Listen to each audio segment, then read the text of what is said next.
Venus takes 243 Earth days to turn around once. Earth does it in 24 hours. Mars about the same. Jupiter, the biggest planet we've got, spins so fast it does a full turn in under 10 hours. And Venus, 243 days, longer than its own year. A day on Venus is longer than a year on Venus. Already that should bother you. But that's not the strange part. The strange part is the direction. Venus spins backwards. Every other planet, with one weird exception I'll get to, spins the same way. Counterclockwise. If you're looking down from the north, the sun spins that way, the planets orbit that way, and they rotate that way, all of them turning together like children on a merry-go-round. Except Venus. Venus goes the other way. If you could stand on the surface, which you can't because you'd be crushed and cooked and dissolved in acid, but if you could, you'd see the sun rise in the west. Think about that. The sun comes up in the west on Venus. Something went terribly wrong with that planet. And nobody can tell you exactly what it was. That's what I want to talk about today. Because this isn't just an astronomical curiosity, some little footnote in a textbook about planetary trivia. This is a clue about what happened during the formation of the solar system, about forces and collisions in physics, on a scale that's almost impossible to imagine. And the honest truth is we haven't solved it. We have suspects.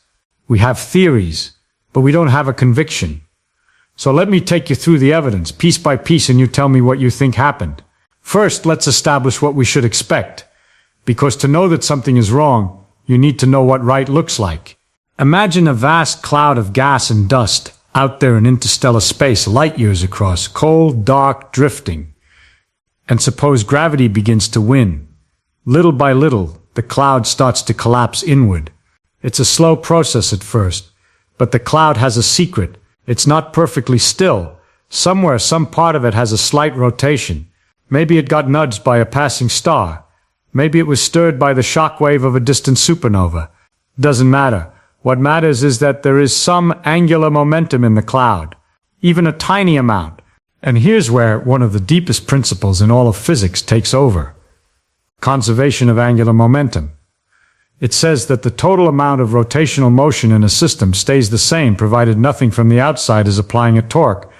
The spinning cloud collapses, it gets smaller, and because angular momentum is conserved, it must spin faster. You've seen this happen. An ice skater doing a pirouette pulls her arms in and she spins faster. She didn't push anything. She didn't add energy from somewhere. She just made herself smaller, and the conservation law did the rest. Her moment of inertia went down, so her angular velocity went up, and the product of the two stayed constant. The same thing happens with the cloud. As it contracts under gravity, it spins faster and faster, and the spinning flattens it out into a disk. The material at the equator of the cloud has more angular momentum and resists falling inward, so it stays out and forms a wide, flat, rotating disk, a protoplanetary disk. And everything in this disk, every grain of dust, every pebble, every clump that will eventually become a planet, is moving in the same direction, counterclockwise from the north. The sun forms at the center, spinning counterclockwise. The planets coalesce out of the disk, orbiting counterclockwise. And as these planets grow, accreting material from the disk, they pick up the angular momentum of that material, and they spin counterclockwise too. Everything in the solar system carries the signature of that original rotation. It's like a family resemblance. You know, you look at Earth spinning, you look at Jupiter spinning, you look at Mars spinning, and they're all saying the same thing. We came from the same place, and that place was turning this way. And by the way, this isn't just theoretical. We can see this process happening right now in other solar systems. We have telescopes that can image protoplanetary disks around young stars, and they're exactly what the theory predicts. Flat, rotating structures with gaps where planets are forming, all going the same way. The physics works. It's been tested. Conservation of angular momentum is not a suggestion. It's a law. So when you look at Venus and you see it going the other way, the first thing you should feel is deep suspicion. Because angular momentum doesn't just reverse itself. It's not like a ball that bounces off a wall and comes back the other direction.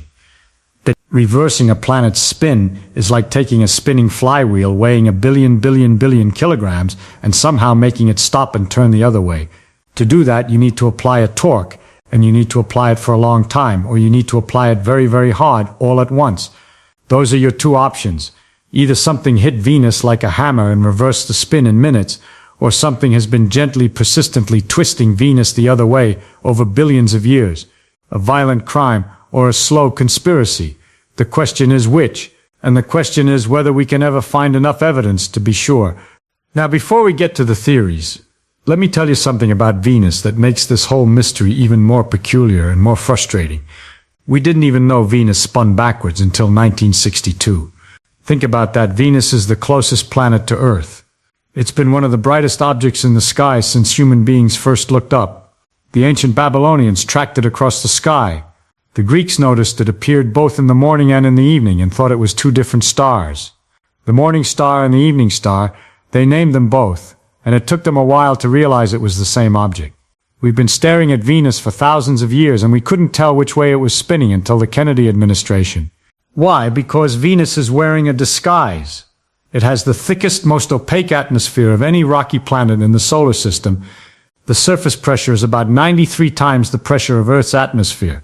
93 times, that's like standing a kilometer deep in the ocean. If you went to Venus, the air would crush you long before the heat got you, and the heat would get you fast, because the surface temperature is around 465 degrees Celsius. Hot enough to melt lead, hot enough to melt zinc, hotter than Mercury, even though Mercury is much closer to the sun. That's the greenhouse effect, run completely amok. 96% of Venus's atmosphere is carbon dioxide.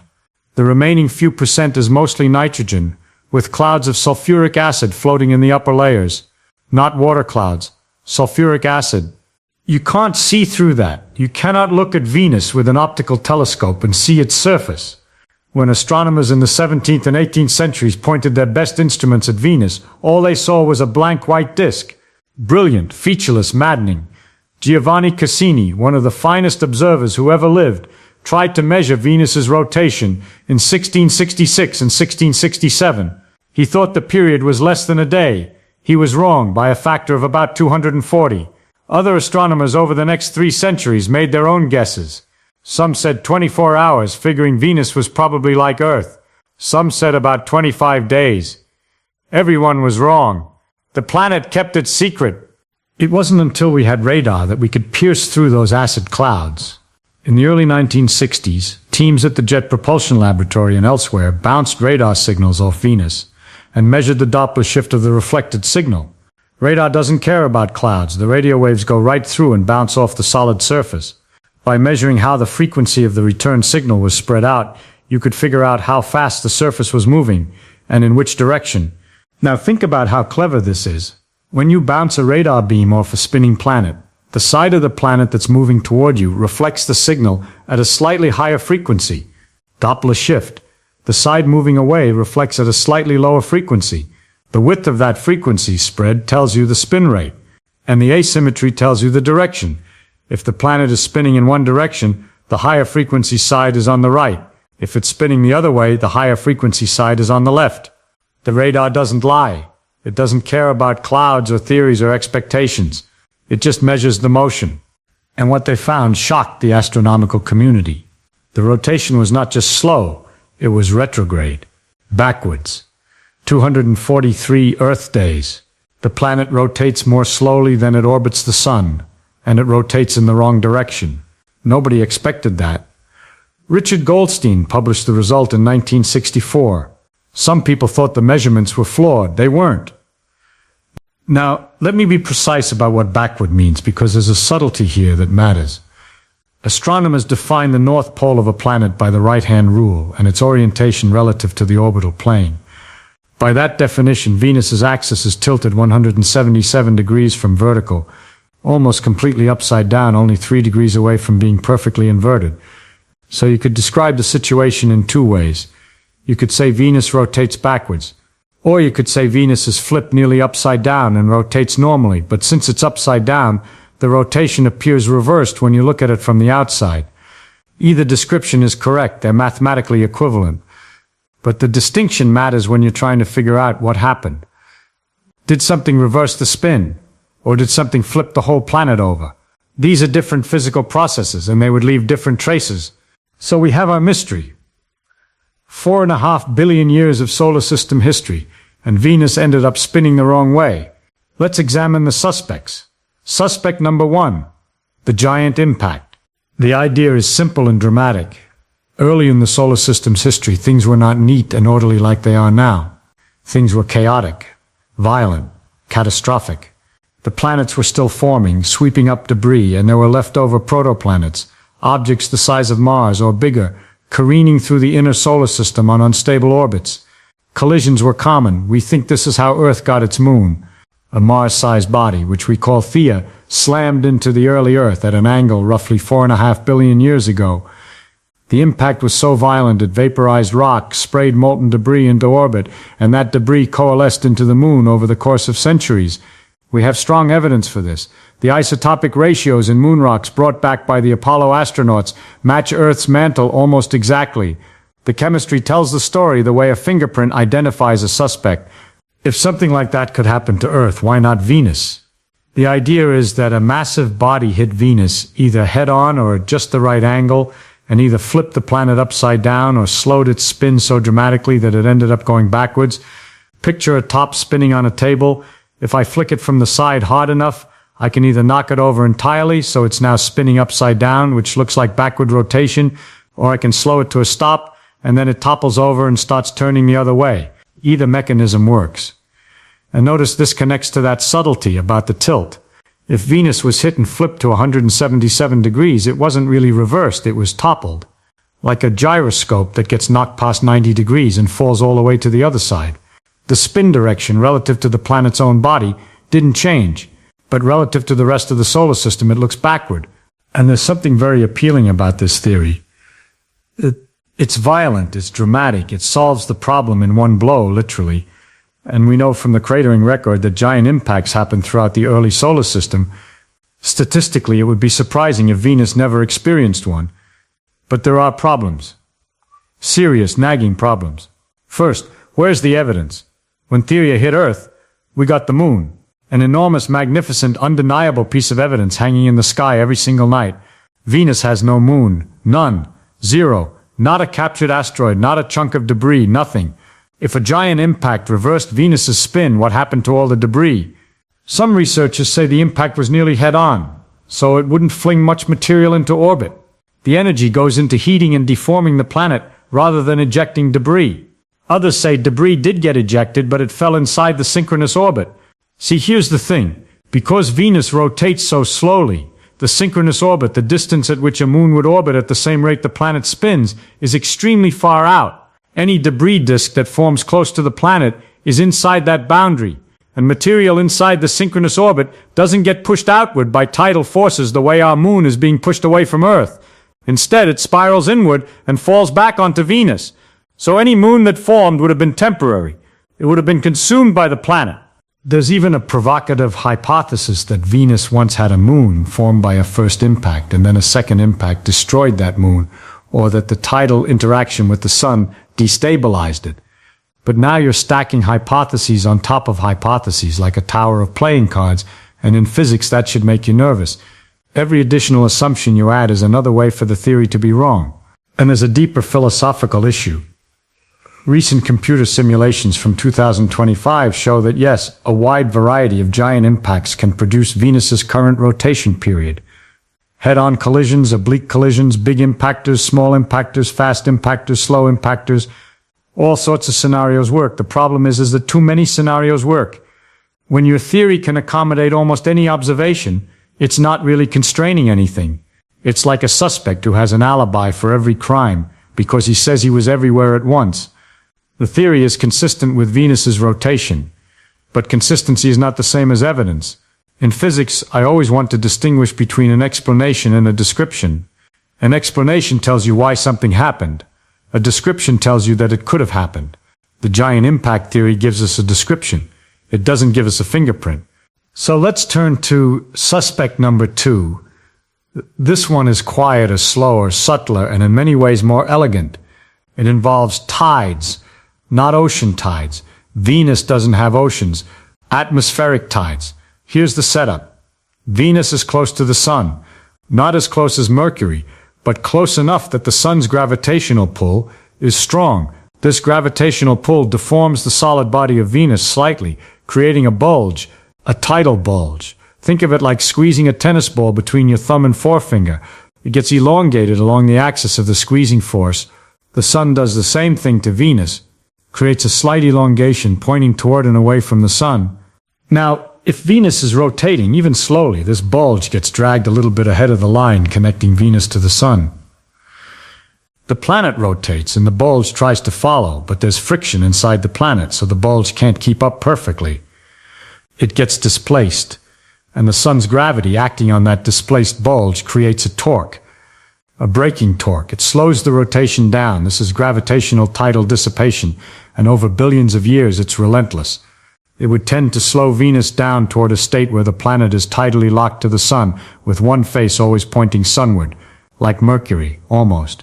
Mercury is in a 3-to-2 resonance with the Sun because of this process, rotating 3 times for every 2 orbits. But Venus is not locked to the Sun, it's spinning backward. So something is fighting the gravitational tides. Enter the atmosphere. Venus has this colossal, dense, superheated atmosphere, and the Sun heats it. Not uniformly, the sunlit side gets hotter. This heating creates a pressure bulge, a region of higher pressure on the day side. But the atmosphere has thermal inertia. It takes time to heat up and time to cool down. So this pressure bulge doesn't sit right at the subsolar point, the spot where the Sun is directly overhead.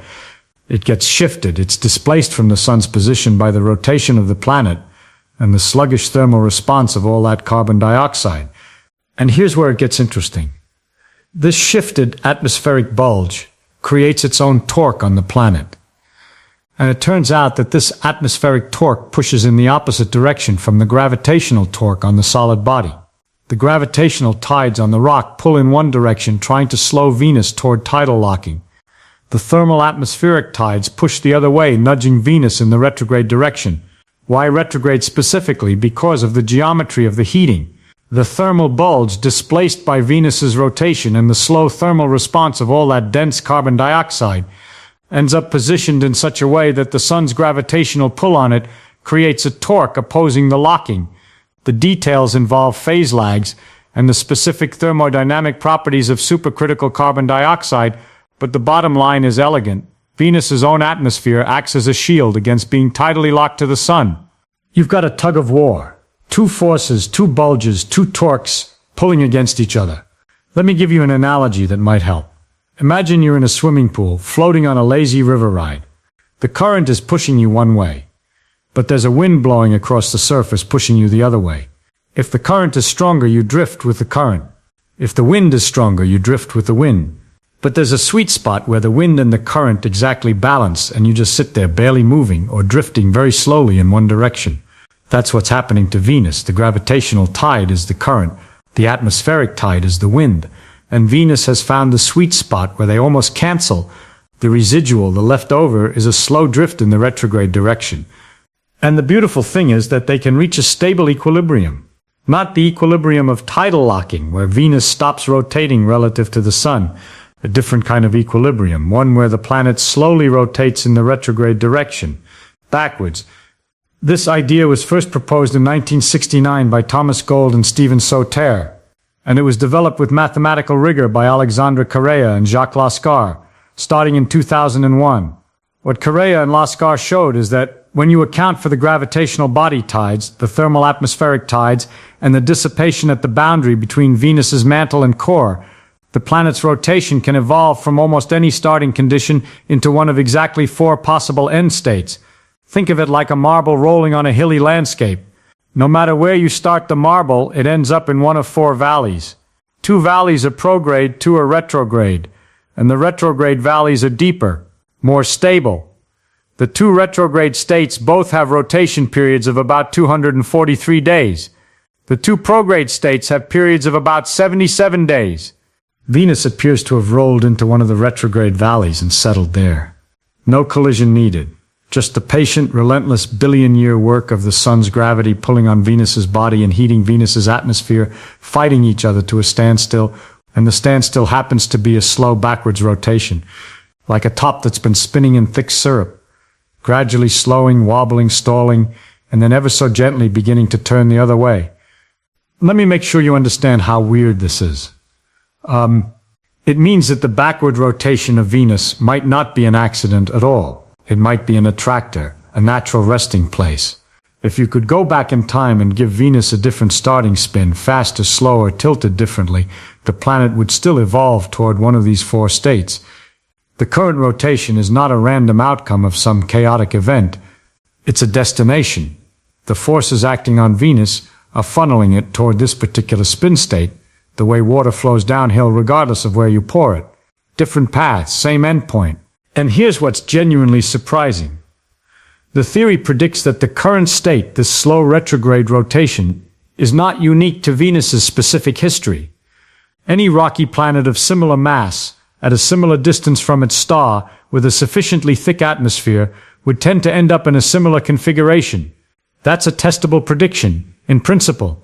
As we discover more rocky exoplanets close to their stars, we might find that retrograde rotation is common. It might not be an anomaly at all, it might be a feature. I find that beautiful. A catastrophe leaves scars, but this process is invisible, silent, taking place over geological time, with nothing to see.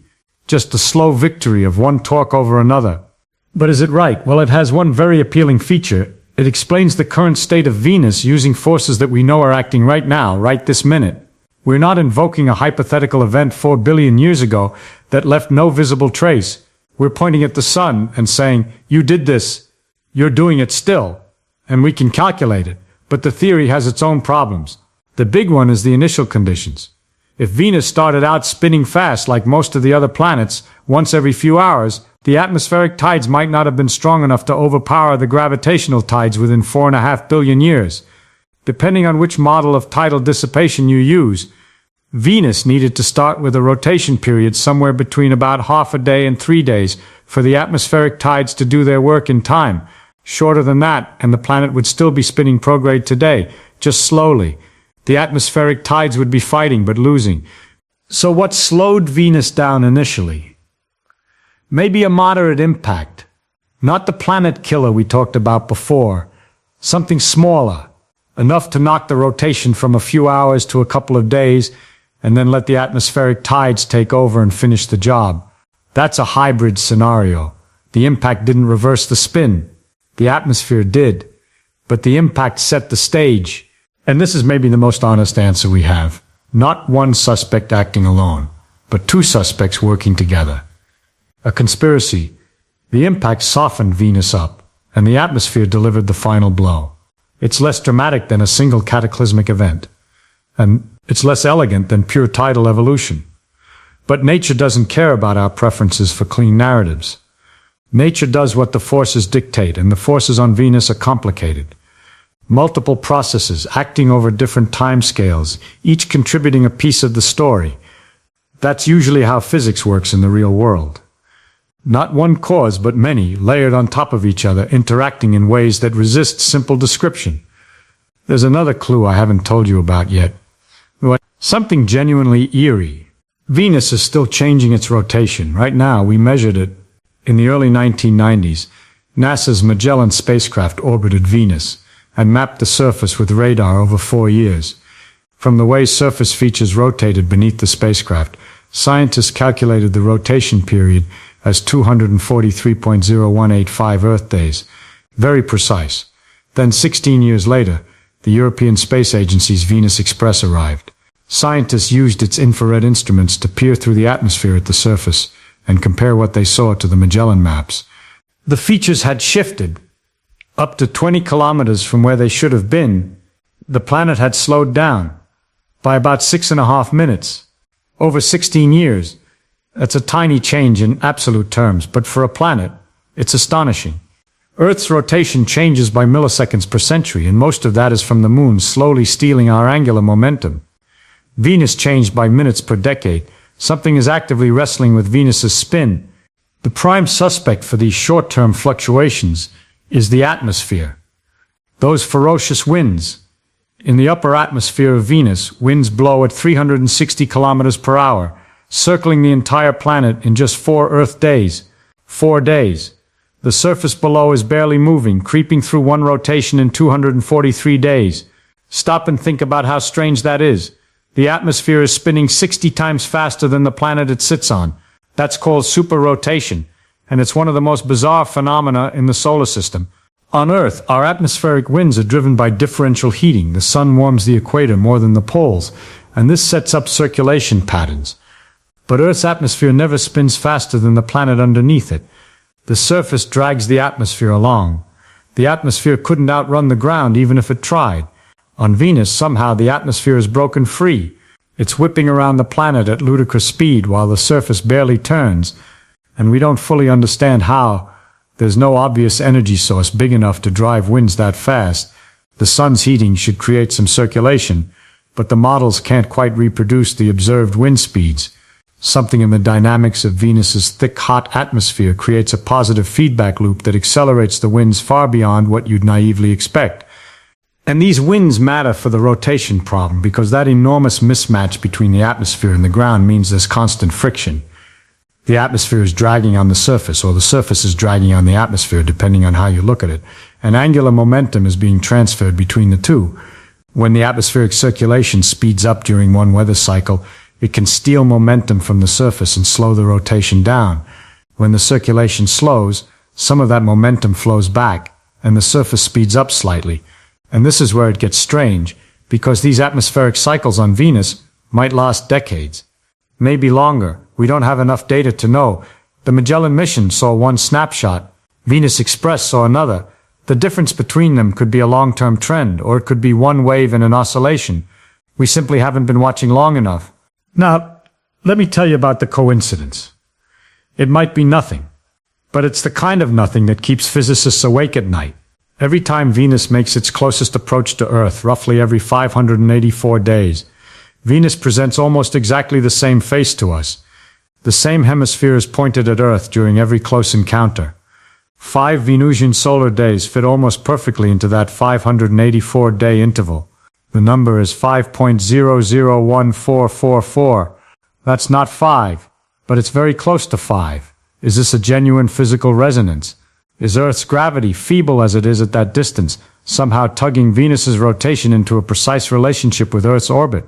Or is it just a numerical coincidence, the kind of accidental near match that happens all the time when you have a lot of numbers floating around?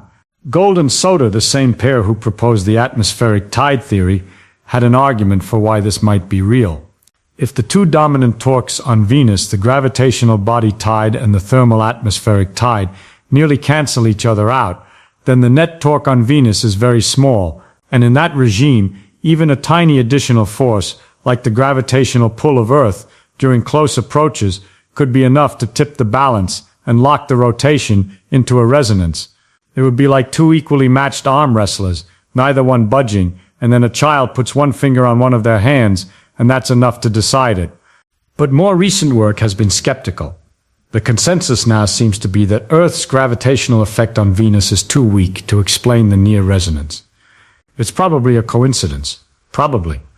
But then there was this paper by Codal in 2010 that proposed something truly wild. Maybe it's not the whole planet that's in resonance with Earth. Maybe it's just the core. If Venus has a liquid outer core surrounding a solid inner core, and there's some friction at the core mantle boundary, the inner core could behave somewhat independently. The mantle rotates at its own pace, pushed and pulled by the atmosphere, but the dense iron-rich inner core, deep below the surface, responds to gravitational forces differently. It could be in a resonance with Earth's tidal pull, even while the mantle is not. The core and the mantle would be decoupled, spinning at slightly different rates, with friction at the boundary, allowing them to exchange angular momentum, but not forcing them into lockstep. I find this image extraordinary.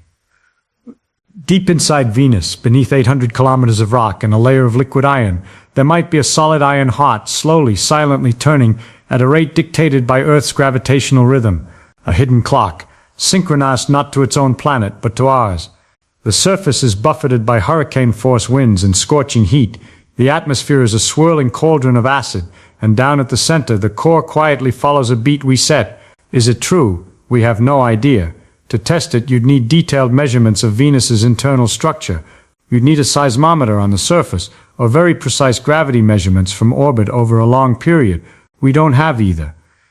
And that brings me to the warning I want to issue. In physics, and especially in planetary science, there is a constant temptation to pick the theory you like best and promote it as the answer. The giant impact is dramatic and satisfying. The atmospheric tides are elegant and self-consistent. The resonance with Earth is tantalizing and mysterious.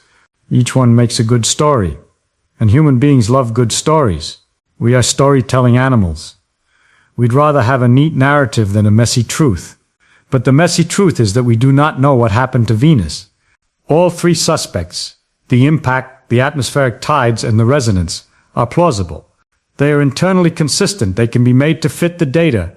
But the data is sparse. We have the rotation rate. We have the fact that it's retrograde. We have one measurement of its change over 16 years. We have no moon samples, no surface chemistry, no seismic data, no long-term rotation monitoring. We are trying to solve a murder with one footprint and no witnesses. And that's not a failure. That's the current state of the investigation. Any detective who tells you they've closed the case when all they have is circumstantial evidence is either lying to you or lying to themselves. The good detective says, here's what the evidence supports, here's what it doesn't, and here's what I'd need to make an arrest. What would we need? Let me lay it out. First, we need to know what Venus looks like on the inside.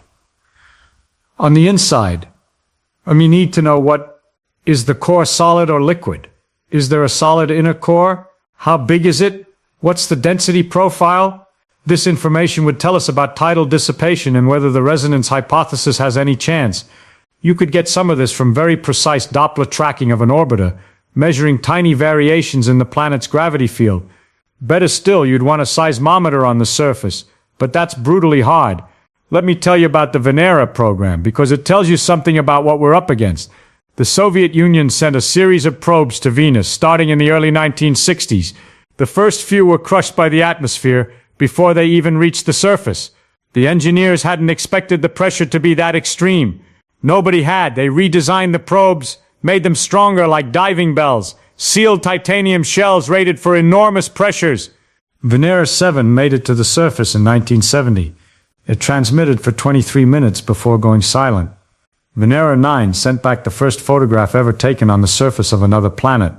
A grainy panoramic image of flat rocks under a dim overcast sky. The light on Venus is eerie. Despite being closer to the sun, the surface is darker than you'd expect because those thick clouds block most of the sunlight. What gets through gives everything a brownish-orange cast, like being inside an oven with a dirty window. Venera 13 in 1982 lasted about 2 hours and 7 minutes. It sent back color photographs showing flat slabs of basaltic rock, some of them cracked and weathered, stretching to a hazy horizon. You can see part of the lander in the frame, the edge of the spacecraft sitting on this alien rock. And then the signal died. 2 hours. That's all we got. The heat ate the electronics. The pressure crushed the seals. Sulfuric acid corroded whatever was left. Every photograph from Venus was taken in those desperate minutes before our machines were destroyed. That's the closest we've come to touching that planet. Second, we need long-term high-precision measurements of Venus's rotation. Not 2 snapshots 16 years apart. Decades of continuous monitoring. Is a 6.5-minute slowdown part of an oscillation that averages out over centuries? Is it a one-time trend? Is it random noise from chaotic weather? We can't tell from 2 data points. You wouldn't diagnose a patient from 2 blood pressure readings taken 16 years apart. You need a time series. That requires a dedicated orbital mission or a network of radar stations monitoring Venus over decades. Third, and most ambitiously, we need samples. Rocks from Venus's surface that we can bring back to a laboratory and analyze for isotopic signatures. If a giant impact occurred, the chemistry of the rocks might carry a record of it, the way moon rocks carry the record of Theia. If Venus once had a moon that was reabsorbed, there might be subtle isotopic anomalies in the crust. The ratio of certain elements, tungsten isotopes for instance, or siderophile elements that tend to concentrate in planetary cores, could tell us whether foreign material was mixed into Venus's mantle by a collision. But getting samples from Venus is orders of magnitude harder than getting them from Mars. The surface temperature melts tin and lead. The pressure would crush most containers like a paper cup in the deep ocean. The atmosphere corrodes metals with sulfuric acid, rain. Any sample return mission would be an engineering feat unlike anything we've attempted, requiring materials and electronics that can survive long enough to drill into rock, collect a sample, seal it, and launch it back into space through 93 atmospheres of carbon dioxide.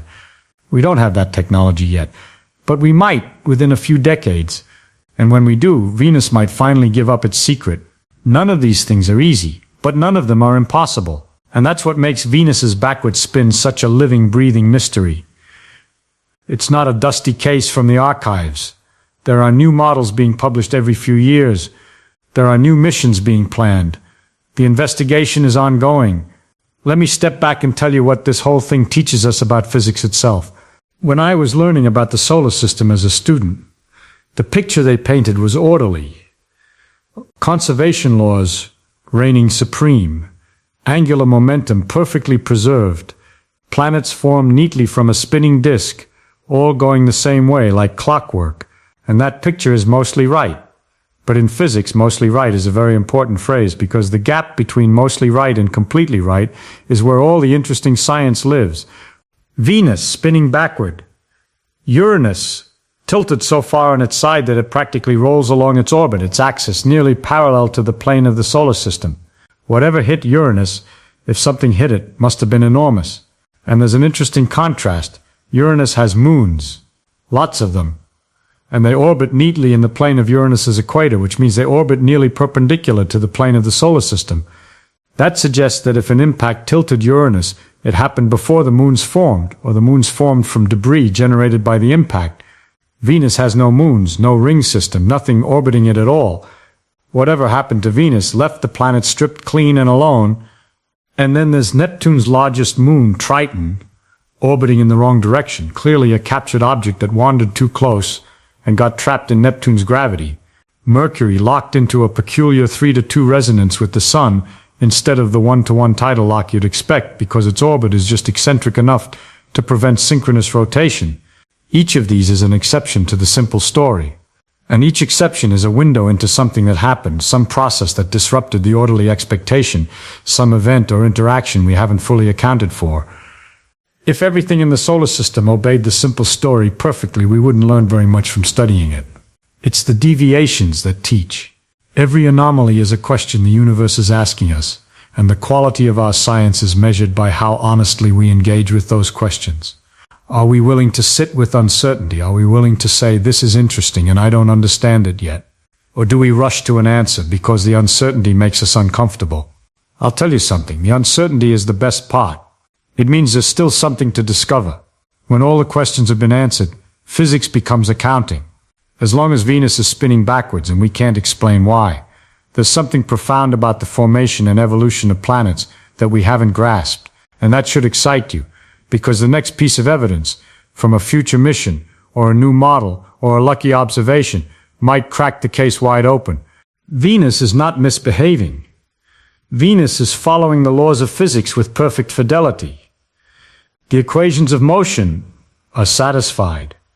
Angular momentum is conserved across the whole system, even if not within Venus itself, because torques from the Sun and from the atmosphere are acting. The planet is doing exactly what physics says it should do. The problem is entirely with us. We haven't identified all the forces, all the events, all the interactions that produce this particular outcome. And until we do, Venus's backward spin will remain one of the great open puzzles in planetary science. I want to leave you with one more thought, and this is the one I feel most strongly about. Venus is often called Earth's twin. Nearly the same size, nearly the same mass, nearly the same density. Formed from the same stuff in the same region of the protoplanetary disk, at nearly the same distance from the Sun. If you knew nothing about these two planets except their basic physical properties, you'd predict they should be nearly identical worlds. And yet one has blue oceans and forests and people arguing about physics, and the other has a surface hot enough to melt lead, an atmosphere of carbon dioxide and sulfuric acid, and a backward spin that we can't explain. Somehow, in the 4.5 billion years since both planets formed, they diverged catastrophically. Earth went one way, Venus went another, and the rotation is part of that divergence. A planet's rotation affects everything. It affects the weather patterns, the magnetic field, the tidal interactions, the distribution of heat. A planet that spins slowly has different atmospheric circulation than one that spins fast. A planet that spins backward has sunrises in the west, and a Coriolis effect that works in the opposite direction from what you'd expect. The rotation of Venus isn't just a curiosity. It's a piece of the puzzle of why Venus became the hell world it is today while Earth remained habitable. Understanding the rotation might help us understand the divergence, and understanding the divergence might help us understand what makes a planet livable. That's why this question matters beyond astronomy. It matters for understanding our own planet, for understanding what could go wrong, for understanding the razor-thin margin between a world where life flourishes and a world where lead melts in the afternoon sun. There is a tendency in how science gets communicated, and I see it everywhere, to present results as more settled than they are. People want answers. They want the mystery wrapped up neatly with a bow on it. They want the detective to point at the suspect and say, "He did it." And sometimes the detective can do that. Sometimes the evidence is overwhelming and the case is closed. But sometimes the evidence isn't there yet. And the honest thing to do is say so. The willingness to say, "I don't know," is not a weakness. It is the foundation of honest science. The moment you start pretending you know more than you do, you stop looking. You stop questioning. You stop doing science. And I worry about that. I worry about it in physics. I worry about it in every field. Because the problems that matter most are usually the ones where the answers aren't clean. They're messy. They resist simplification. And they require patience. The patience to gather more data. The patience to test models against observations. The patience to hold 3 contradictory ideas in your head at once and not panic. Venus teaches patience. It hid its rotation for 3 centuries. It hid its surface behind clouds of sulfuric acid. It destroyed every machine we sent to its surface. And it's still changing, still evolving, still keeping secrets. That's not frustrating. That's wonderful. That's exactly what a good mystery should do. It should resist easy resolution and reward persistent inquiry. Venus is spinning backwards slowly in the wrong direction, showing the same face to us every time we pass by. Its rotation still changing in ways we can barely explain, hidden beneath a poisonous atmosphere so thick it kept it secret for 300 years. Every theory we've proposed has merit. Every theory has holes. The planet is patient. It has been turning this way for billions of years. It can wait a little longer for us to figure it out. Here's what I'd ask you to think about. If you had to choose one suspect, which would it be? The catastrophic impact, the slow atmospheric reversal, the hidden resonance with Earth, or something nobody has thought of yet? Because somewhere in that question is a lesson about how the universe actually works, which is usually messier, more layered, and far more interesting than any story we try to tell about it. What do you think happened to Venus?